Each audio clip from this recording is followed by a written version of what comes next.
तुम्हारे जीवन की शैली में, तुम जहां जाओगे वहीं पहुंच जाएगा। मैंने सुना है एक आदमी को डर लगता था अपनी छाया से, और उसे बड़ा डर लगता था अपने पद चिन्हों से, तो उसने भागना शुरू किया।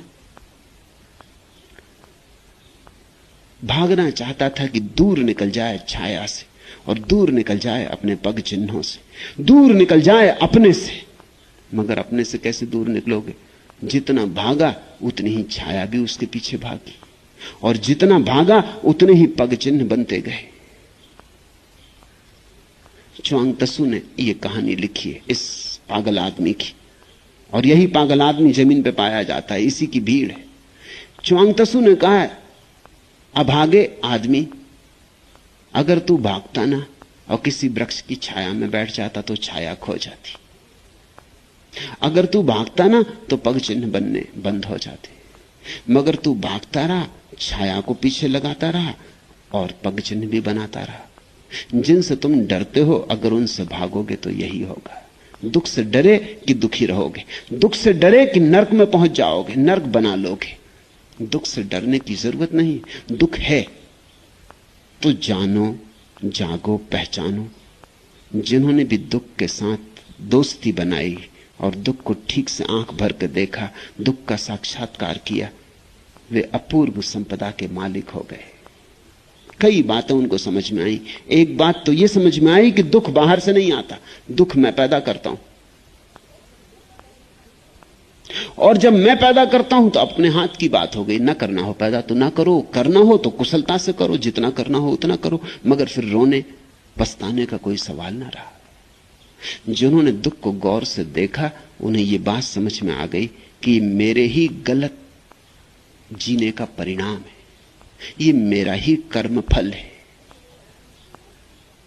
जैसे एक आदमी दीवार से निकलने की कोशिश करे, उसके सिर में टक्कर लगे और लहूलुहान हो जाए और कहे कि ये दीवार मुझे बड़ा दुख दे रही।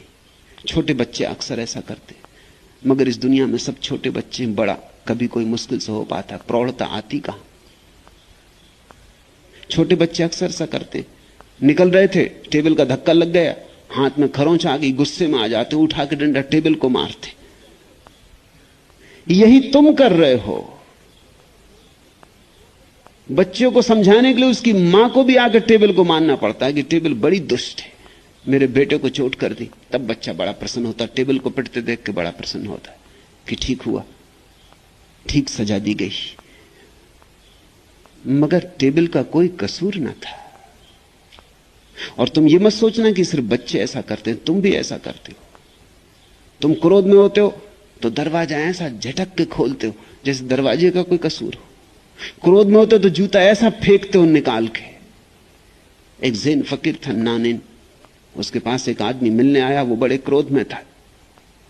घर में कुछ झगड़ा हो गया होगा पत्नी से, क्रोध में चला आया, आके जोर से दरवाजा खोला, इतने जोर से कि दरवाजा दीवार से टकराया, और क्रोध में ही जूते उतार कर रख दिए। भीतर गया, नानिन को झुक कर नमस्कार किया। नानिन ने कहा कि तेरा झुकना, तेरा नमस्कार स्वीकार नहीं, तू पहले जाके दरवाजे से क्षमा मांग और जूते पे सिर रख, अपने जूते पे सिर रख और क्षमा मांग। उस आदमी ने कहा, आप क्या बात कर रहे हैं? दरवाजे में कोई जान है जो क्षमा मांग? जूते में कोई जान है जो क्षमा मांगू? नानिन ने कहा, जब इतना समझदार था तो जूते पे क्रोध क्यों प्रकट किया? जूते में कोई जान है जो क्रोध प्रकट करो। तो दरवाजे को इतने जोर से धक्का क्यों दिया? दरवाजा कोई तेरी पत्नी है? तू जा, जब क्रोध करने के लिए तूने जान मान ली दरवाजे में और जूते में, तो क्षमा मांगने में अब क्यों कंजूसी करता है? उस आदमी को बात तो दिखाई पड़ गई। वो गया, उसने दरवाजे से क्षमा मांगी, उसने जूते पे सिर रखा, और उस आदमी ने कहा कि इतनी शांति मुझे कभी नहीं मिली जब मैंने अपने जूते पे सिर रखा। मुझे एक बात का दर्शन हुआ कि मामला तो मेरा ही है। लोग बिल्कुल अप्रौढ़ हैं, बच्चों की भांति। तुम दुख के कारण नहीं देखते, दुख के कारण सदा तुम्हारे भीतर है। दुख बाहर से नहीं आता, और नरक पाताल में नहीं, नरक तुम्हारे ही अचेतन मन में है, वही है पाताल। और स्वर्ग कहीं आकाश में नहीं। तुम अपने अचेतन मन को साफ कर लो कूड़े करकट से, वहीं स्वर्ग निर्मित हो जाता है। स्वर्ग और नरक तुम्हारी ही भाव दशाएं, और तुम ही निर्माता हो, तुम ही मालिक हो। तो दुख को जो देखेगा उसके हाथ में दुख को खोलने की कुंजी आ जाती। और मजे की बात है, दुख को जो देखेगा, सामना करेगा, वो दुख का अनुग्रहित होगा, क्योंकि हर दुख एक चुनौती भी है और हर दुख तुम्हें निखारने का एक उपाय भी है। और हर दुख ऐसे है जैसे आग, और तुम ऐसे हो जैसे आग में गुजरे सोना। आग से गुजर के ही सोना कुंदन बनता है। मैं छांव छांव चला था अपना बदन बचाकर, कि रूह को एक खूबसूरत सा जिस्म दे दूं। न कोई सिलवट न दाग कोई, न धूप झुलसे न चोट खाए, न जख्म छुए न दर्द पहुंचे। बस एक कुंवारी सुबह का जिस्म पहना दूं रूह को मैं। मगर तपी जब दोपहर दर्दों की, दर्द की धूप से जो गुजरा, तो रूह को छांव मिल गई है। अजीब है दर्द और तस्कीन का साझा रिश्ता। मिलेगी छांव तो बस कहीं धूप में मिलेगी। दुख निखारता है, दुख स्वच्छ करता है, दुख मांझता है, मींझता है और मांझता भी।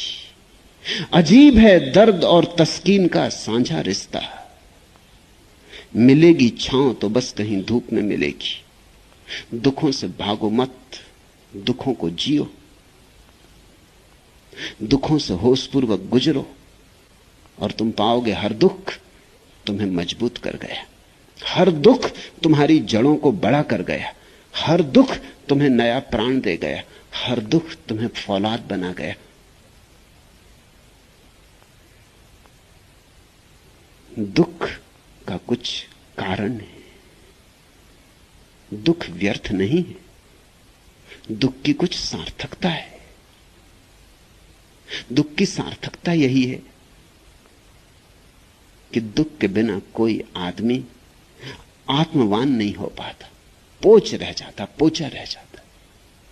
इसलिए अक्सर जिनको सुख और सुविधा में ही रहने का मौका मिला है, उनमें तुम एक तरह की पोचता पाओगे, एक तरह का छिछलापन पाओगे।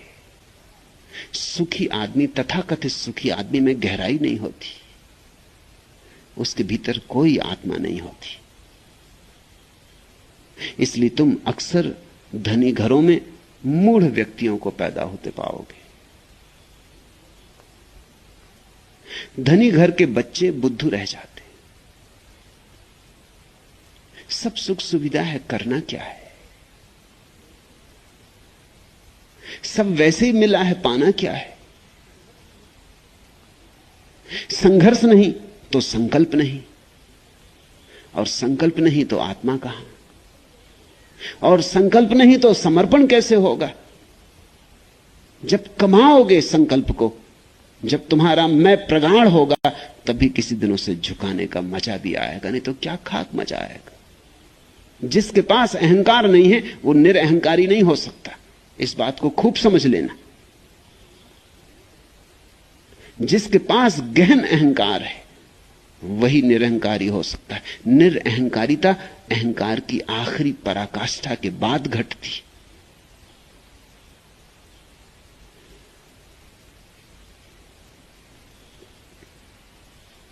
तुम कहते हो मैं मृत्यु से इतना नहीं डरता हूं, लेकिन दुखों से बहुत डरता हूं। मृत्यु तो दूर है, दुख अभी। शायद इसलिए मृत्यु से नहीं डरते कि आएगी तब आएगी, अभी कहां। दिखा लेते होगे हथेली जाके हस्तरेखाविद को और कुंडली पढ़वा लेते होगे जोशी को, वो कहता अभी नहीं, कोई फिक्र नहीं, अभी तुम 70 साल जियोगे, तुम तो 100 साल जियोगे, तुम तो सबको मार के जियोगे, तुम तो मजे से रहो, तभी मौत कहां। और आदमी की दृष्टि बड़ी संकीर्ण है। अगर कोई बात 10 साल बाद है तो तुम्हें दिखाई नहीं पड़ती, बहुत करीब हो तो ही दिखाई पड़ती। आदमी दूरदृष्टि नहीं। तुम सोचो कोई तुमसे कहे कल तुम्हें मरना है, तो शायद थोड़ा झटका लगे, लेकिन कोई कहे कि 1 सप्ताह बाद, तो उतना झटका नहीं लगता। और 1 साल बाद तो तुम कहते हो देखेंगे जी, 10 साल बाद तो तुम कहते छोड़ो भी कहां की बकवास लगा रखी। 70 साल बाद तो वो तो ऐसा लगता करीब करीब अमरता मिल गई, करना क्या है और। 70 साल कहीं पूरे होते। इतना लंबा फासला फिर तुम्हें दिखाई नहीं पड़ता। दुख अभी है, मृत्यु दूर है। शायद इसलिए तुम डरते नहीं, क्योंकि जो दुख से डरता है वो मृत्यु के प्रति वस्तुतः अभय को उपलब्ध नहीं हो सकता। मगर सिर्फ दूर है इसलिए तुम्हें अभी अड़चन नहीं। तुम कहते हो कि जब होगा तब देख लेंगे। अभी तो ये सिर दर्द जान खा रहा है।